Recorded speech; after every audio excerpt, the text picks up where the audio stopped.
Hello everyone, this is Navdeep. Welcome back to the channel. हम chapter कर रहे हैं कंज्यूमर प्रोटेक्शन। लास्ट वीडियो में हमने किया था meaning of consumer protection, importance, consumer protection act और कंज्यूमर के राइट्स एंड रिस्पॉन्सिबिलिटीज़। अगर वो आपने वीडियो नहीं देखी है, लिंक मैं डिस्क्रिप्शन में शेयर कर लूँगी, आप चैनल पे जाके वो वीडियो देख सकते हैं। तो चलिए ये वीडियो को स्टार्ट करते हैं। तो हमने कंज्यूमर प्रोटेक्शन में कंज्यूमर प्रोटेक्शन का मीनिंग तो देख लिया। अब भी हम अपनी वीडियो स्टार्ट करने वाले हैं अपने मेन हेडिंग कंज्यूमर से, कि ये समझना भी हमारे लिए बहुत ज़रूरी है कि कंज्यूमर होता कौन है। तो जनरली अगर हम कंज्यूमर को अंडरस्टूड करें कि कंज्यूमर क्या होता है, एक पर्सन जिसने गुड्स को कंज्यूम किया है या फिर अपनी सर्विस को अवेल किया है, किसी भी सर्विस को, उसको हम क्या कहते हैं, consumer. But as per the consumer protection act एक कंज्यूमर क्या होता है? Any person who buy any goods for consideration, कि कोई भी वो पर्सन जो गुड्स या सर्विसेज लेता है किसी कंसिडरेशन से। अब कंसिडरेशन का क्या मतलब है कि उसके एक्सचेंज में आप उनको क्या दे रहे हो। हम गुड्स कैसे खरीदते हैं, पैसे पे करते हैं, तो उन्हीं मनी को हम यहाँ पे क्या बोलेंगे, कंसिडरेशन। यानी कि आपने कुछ भी चीज़ जो है फ्री में ली है अगर किसी से, तब इट मीन्स क्या है, आप कंज्यूमर नहीं हो। नेक्स्ट देखिए, it include any user of such goods with the approval of the buyer, but it does not include a person who obtain goods for resale or any commercial purpose.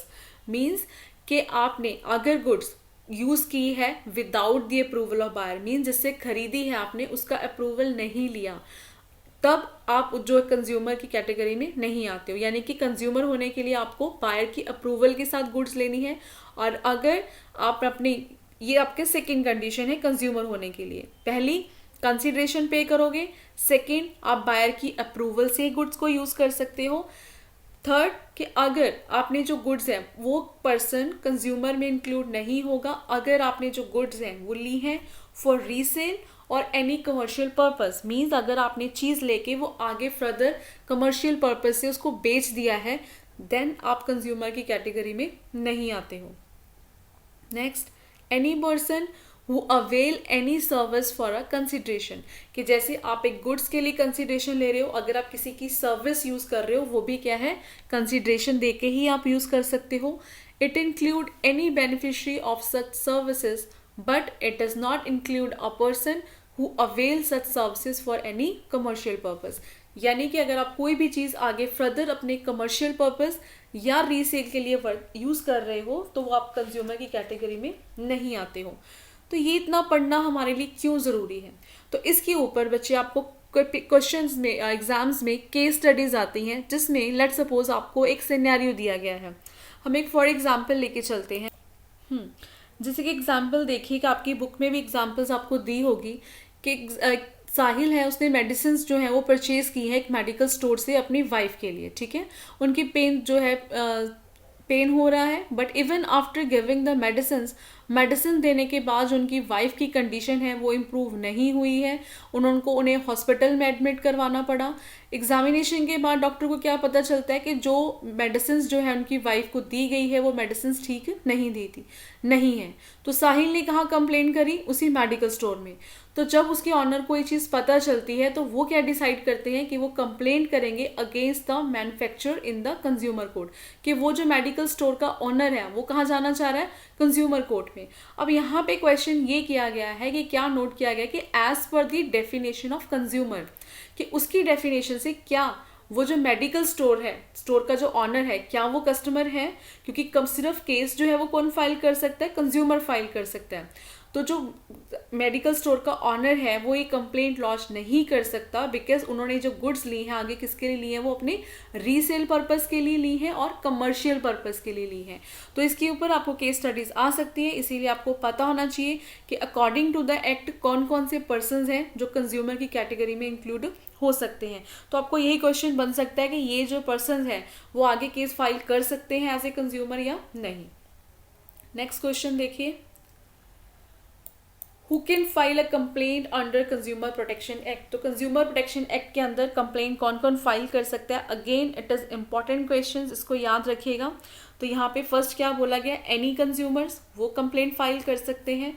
Second, any registered consumer association, जिसके बारे में आप ऊपर पढ़ के भी आए हो, जहाँ पे गवर्नमेंट खुद इनको राइट्स और पावर्स देती हैं कि ये जो भी रजिस्टर्ड कंज्यूमर एसोसिएशंस होती हैं कि वो केस को आगे on the behalf of customer case file कर सकती हैं।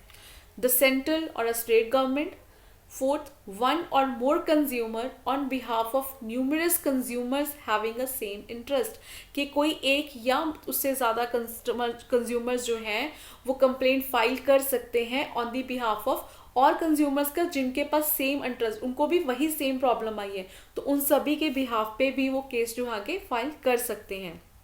नेक्स्ट, अ लीगल हेयर और representative of a deceased consumer, कि लेट सपोज किसी कंज्यूमर ने कोई चीज़ ली, उसको यूज़ करके उसकी डेथ होगी, तो उसके जो भी रिप्रेजेंटेटिव या कोई फैमिली मेम्बर है वो भी उनके बिहाफ के ऊपर जो कंप्लेंट है वो फाइल कर सकता है। यहाँ से आपको बनेंगे एमसीक्यूज क्वेश्चंस, तो इनको ध्यान से करिएगा। नेक्स्ट क्वेश्चन देखिए, where can the complaints be filed, कि जो कंप्लेंट है वो कहाँ फाइल की जा सकती है, या फिर कैसे क्वेश्चन बन सकता है कि which judicial machines are available to deal with consumer grievance, कि ऐसी कौन सी जुडिशियल मशीन्स मतलब यहाँ पे आपसे वही फॉर्म पूछी जा रही हैं, 3 टायर जुडिशियल मशीनरी भी बोलते हैं। तो वर्ड्स को, यही वर्ड्स होते हैं जब आप पढ़ते हो ध्यान से, एग्जाम्स में आपको यही वर्ड्स बिल्कुल न्यू लगते हैं, राइट। तो वो कौन सी जुडिशियल मशीन्स अवेलेबल है जहाँ पे कंज्यूमर की प्रॉब्लम के साथ डील किया जाता है। तो आंसर क्या होगा, 3 टायर जुडिशियल मशीनरी प्रोवाइडेड है for the protection of consumer. Number 1 district form, number 2 state commission and national commission. तो ये 3 स्पेशल फॉरम बनाई गई हैं सिर्फ कंज्यूमर्स के लिए, जहाँ पे वो अपनी प्रॉब्लम को एड्रेस कर सकते हैं। नेक्स्ट क्वेश्चन देखिए, When complaints can be filed and compensation claim, कि कंप्लेंट जो है वो कब फाइल की जा सकती है और अपना कंपनसेशन क्लेम किया जा सकता है। तो ऐसे कौन से सिनेरियोज हैं जहाँ पे कंज्यूमर केस फाइल कर सकते हैं। Number 1, fraudulent practices by trader and manufacturer, कि अगर कोई भी ट्रेडर या मैन्युफैक्चरर एक फ्रॉडुलेंट प्रैक्टिस फ्रॉड कर रहा है। Number 2, if goods are defective, कि जो भी आपने लिया है वो डिफेक्टिव निकले हैं।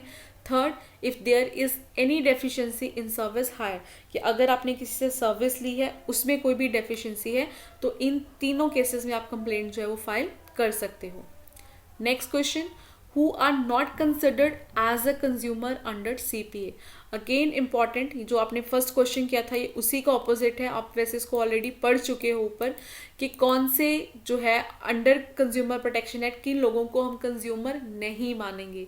तो ये आपके लिए जानना ज़रूरी है, क्योंकि अगर केस स्टडीज आती हैं तो उसमें ताकि आप आइडेंटिफाई कर सको कि ये पर्सन आगे केस कर सकते हैं या नहीं कर सकते हैं, क्योंकि अगर तो वो कंज्यूमर होंगे देन वो केस फाइल कर सकते हैं, अगर नहीं तो वो नहीं कर पाएंगे। जैसे number 1, the person who obtain goods for resale और एनी कमर्शियल पर्पस, जो अभी हमने एग्जांपल डिस्कस की थी कि अगर आपने कोई गुड्स ली है पर किसके लिए, फॉर फर्दर रीसेल करने के लिए या कमर्शियल पर्पस के लिए, देन वो पर्सन जो है वो आपकी कंज्यूमर की कैटेगरी में नहीं आता है। Second, the person who use the goods and service without the approval of buyer, ये भी आप ऊपर डेफिनेशन में कर चुके थे कि अगर आप बायर की अप्रूवल के अगेंस्ट बिना उसकी चीज़ यूज करते हो then you are not consumer. And third, the person who buy goods without any consideration, अगर लेट सपोज किसी शॉपकीपर ने आपको वैसे ही गिफ्ट कर दिया या वैसे ही आप ले गए हो विदाउट कोई कंसिडरेशन पे किए, तो अगर वो डिफेक्टिव निकलती है देन इन दैट केस आप केस जो है फाइल नहीं कर सकते हो। तो कंज्यूमर बनने के लिए आपको कंसिडरेशन भी पे करना होगा। तो ये केसेस थे। अब आ गए हैं हम चैप्टर के लास्ट टॉपिक के ऊपर और सबसे इम्पॉर्टेंट टॉपिक के ऊपर। तो यानी कि अब तक ये 2 टॉपिक इम्पॉर्टेंट है अगर आप चैप्टर्स में तैयारी कर रहे हो एग्जामिनेशन पॉइंट ऑफ व्यू से, तो जिनके ऊपर आपको ज़्यादा फोकस रखना है वो थे आपके पहले कंज्यूमर के राइट, जिसमें से क्वेश्चंस 101% बनता है आपका केस स्टडीज़ के ऊपर भी, एमसीक्यूज के ऊपर भी। एंड सेकेंड इंपॉर्टेंट क्वेश्चन है आपका redressal agencies under the consumer protection act. तो एज पर द एक्ट यहाँ पे आपको 3 टायर सिस्टम्स दिए गए हैं। नंबर 1 हम कौन सा पढ़ने वाले हैं, डिस्ट्रिक्ट कमीशन। अब इसमें क्या होता है, it consist of a president and 2 members one of whom should be a women, कि इसमें जो है कितने मेंबर्स कंसिस्ट होते हैं, एक प्रेसिडेंट होता है और 2 मेंबर्स होते हैं जिसमें से एक वुमेन का होना ज़रूरी होता है। और ये जो मेंबर्स हैं इनको कौन अपॉइंट करता है, it is they are appointed by the state government. तो ये जो डिस्ट्रिक्ट फोरम है वो स्टेट गवर्नमेंट की वजह से अपॉइंट की जाती है। मार्क कर लीजिएगा 1 मार्क्स क्वेश्चन। साथ के साथ बताते जाऊंगी कि कहाँ से आपको क्वेश्चन पूछे जा सकते हैं। तो नंबर 1 यही क्वेश्चन हो सकता है कि डिस्ट्रिक्ट कमीशन जो है इनको कौन अपॉइंट करता है? Answer is state government.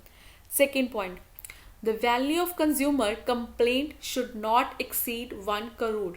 Means कि जो भी आपने चीज़ खरीदी है अगर उसकी वैल्यू जो है 1 करोड़ से नीचे नीचे होनी चाहिए, तब आप इस कमीशन के अंदर अपना केस जो है वो कंप्लेंट को फाइल कर सकते हो। मीन्स अगर आपकी चीज़ की वैल्यू 1 करोड़ से ऊपर है तब आप इस जो कमीशन में नहीं आ सकते, उसके लिए आपको स्टेट कमीशन में जाना होगा। तो ये लिमिट ज़रूर याद रखिएगा, बिकॉज हर कमीशन के लिए अलग अलग लिमिट्स हैं, ठीक है? तो ये अपने रिमाइंड में रखना है। Next, if any of the party is not satisfied with the district forum's decision, they have 45 days to file an appeal with the state commission from the date of order. तो जहाँ पे जब आप complain करते हो forum में, ठीक है, वहाँ पे क्या होता है कि जो भी आपकी चीज़ होती है जिसको आप डिफेक्टेड, जिसके अगेंस्ट आप कंप्लेन कर रहे हो, तो वो एजेंसी में भेजी जाती है, वहाँ से लेबोरेटरी में चेक करवाई जाती है, टेस्ट करवाई जाती है, और उसी के बेसिस के ऊपर जो है ये फॉर्म जो है वो डिसीजन देती है। तो यहाँ पे ये कहा गया है कि जो एग्रीड पार्टी है अगर वो उनके डिसीजन से, डिस्ट्रिक्ट फॉर्म के डिसीजन से सेटिस्फाइड नहीं होती, तो उनके पास कितने डेज होते हैं? 45 डेज। अगेन आपको इसको याद रखना है। तो वो नेक्स्ट जो अपील है वो कहाँ कर सकती है? अपनी स्टेट कमीशन के ऊपर, पर विद इन 45 डेज उनको अपील करना पड़ेगा। नेक्स्ट देखिए स्टेट कमीशन। अब स्टेट कमीशन में भी एक प्रेसिडेंट होते हैं, 2 मेंबर्स हैं जिसमें एक वुमेन होनी ज़रूरी है, और इनको भी कौन अपॉइंट करता है? They are also appointed by the state government. Then again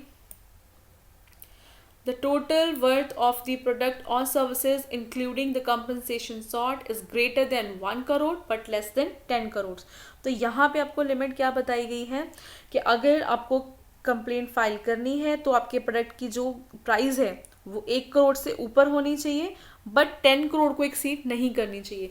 यानी कि 1 से 10 करोड़ की जो ब्रैकेट है, अगर आपका प्रोडक्ट उस प्राइस में के अंदर आ रहा है तो आपकी जो कंप्लेंट है वो स्टेट कमीशन के अंदर आप फाइल कर सकते हो। सेम प्रोसीजर है, जो भी आपकी प्रॉब्लम है उसको बेकायदा टेस्ट किया जाएगा और उसके ऊपर ही आपको जजमेंट पास की जाएगी। एंड अगेन अगर पार्टी सेटिस्फाइड नहीं है then they can file a complaint with the national commission within 30 days. तो अभी यहाँ पे डेज कितने हैं आपके? 30 डेज के अंदर आप नेशनल कमीशन में जो कंप्लेंट है अपनी फाइल कर सकते हो। नेक्स्ट देखिए national commission. It is made up of a president and at least 4 members chosen by the central government and one of whom should be a woman। कि इसमें भी एक प्रेसिडेंट, 4 मेंबर्स होंगे, और इनको कौन सिलेक्ट करता है? Central government. ऊपर के 2 किसने सिलेक्ट किए हैं? स्टेट गवर्नमेंट ने। नेशनल कमीशन के जो पर्सन हैं उनको सेंट्रल गवर्नमेंट सेलेक्ट करती है। All complaints relating to products and services with compensation value above 10 crore can be filed with the National Commission। कि नेशनल कमीशन में कौन से केस फाइल होते हैं जहाँ पे आपकी प्रोडक्ट की जो प्राइस है वो 10 करोड़ से भी ऊपर के हो जाते हैं। तो क्वेश्चन यहाँ पे क्या बन सकता है कि नेशनल कमीशन में कौन कौन केस फाइल कर सकता है? तो आपकी फर्स्ट कंडीशन क्या होगी कि जो 10 करोड़ प्राइस है जिनका वर्थ रुपीज़ वो कर सकते हैं, या फिर वो अपील कर सकते हैं जो स्टेट कमीशन, जो अभी आप आगे पढ़ के आए हो कि स्टेट कमीशन के ऑर्डर से वो सेटिस्फाइड नहीं है उनके डिसीजन से, वो भी नेशनल कमीशन में फाइल कर सकते हैं। सेम अप्लाई होगा, डिस्ट्रिक्ट में कौन कर सकते हैं, स्टेट में, तो ऐसे क्वेश्चन जो है वो बन सकते हैं। Then again if any of the parties is not satisfied with the decision taken they can file a complaint with the Supreme Court of India within 30 days of the order being issued। कि अगर party यहाँ पे भी satisfied नहीं हो रही है तो वो अपना केस जो कंप्लेंट है वो सुप्रीम कोर्ट ऑफ इंडिया में फाइल कर सकते हैं with in 30 days of the order. तो क्या अगर वो उसके बाद सुप्रीम कोर्ट में भी सेटिस्फाई नहीं हो रही है, फिर कहाँ जाएंगे? फिर कहीं नहीं जाएंगे, बस वहीं पे स्टॉप हो जाएगा। तो आपने अभी याद रखना है district commission, if not satisfied you can come state commission. अगर स्टेट कमीशन में आप सेटिस्फाई नहीं हो रहे हो तो नेशनल कमीशन। नेशनल कमीशन का जो डिसीजन होता है वैसे वो फाइनल होता है। इफ स्टिल अगर पार्टी वहाँ पे सेटिस्फाई नहीं हो रही है तो वो सुप्रीम कोर्ट जा सकते हैं, बट वहाँ पे जो डिसीजन आएगा दैट इज अ फाइनल। तो ये थी आपकी 3 रिड्रेसल एजेंसीज। उसके बाद नेक्स्ट टॉपिक देखिए।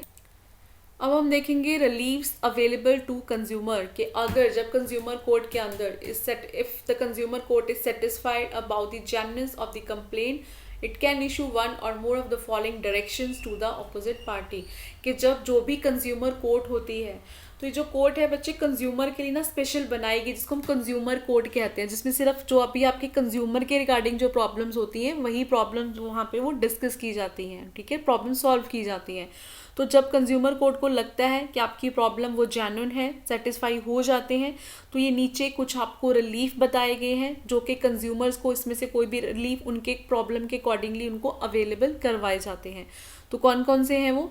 To remove the defect in goods और डेफिशिएंसी इन सर्विसेज, कि अगर आपकी गुड्स में कोई भी डिफेक्ट है या सर्विसेज में डेफिशिएंसी है तो उसको रिमूव किया जाता है। सेकंड, इफ़ पॉसिबल आपका जो डिफेक्टिव प्रोडक्ट है उसको रिप्लेस कर दिया जाता है विद न्यू वन जो कि बिल्कुल भी डिफेक्ट से फ्री होगा। To refund the price paid for the product और the charges paid for the services, कि अगर ऊपर पॉसिबल नहीं है कि जो आपको प्रोडक्ट दिया गया है उसका डिफेक्ट ना तो रिमूव हो सकता है ना ही रिप्लेसमेंट पॉसिबल है, उस केस में वहाँ पे आपको क्या किया जाएगा, उस प्राइस का रिफंड किया जाएगा जो आपने अपने प्रोडक्ट के लिए पे किया है। Next, to pay a reasonable amount of compensation for any loss or injury suffered by the consumer due to the negligence of the opposite party, कि opposite party की negligence की वजह से जो भी आपको loss हुआ है उसके लिए आपको क्या किया जाएगा, compensation जो है वो pay किया जाएगा। To discontinue the unfair trade practices and not to repeat it in future, तो जो भी आपकी अपोजिट पार्टी है उनको जो भी वो अनफेयर ट्रेड प्रैक्टिसेस कर रही हैं वो अपनी डिसकंटिन्यू करनी पड़ेंगी, बंद करनी पड़ेंगी और फ्यूचर में उनको वो रिपीट नहीं कर सकते। Not to offer hazard goods for sale, वो ऐसी कोई भी गुड्स नहीं बेचेंगे जो किसी की सेहत के लिए डेंजरस हो सकती हैं।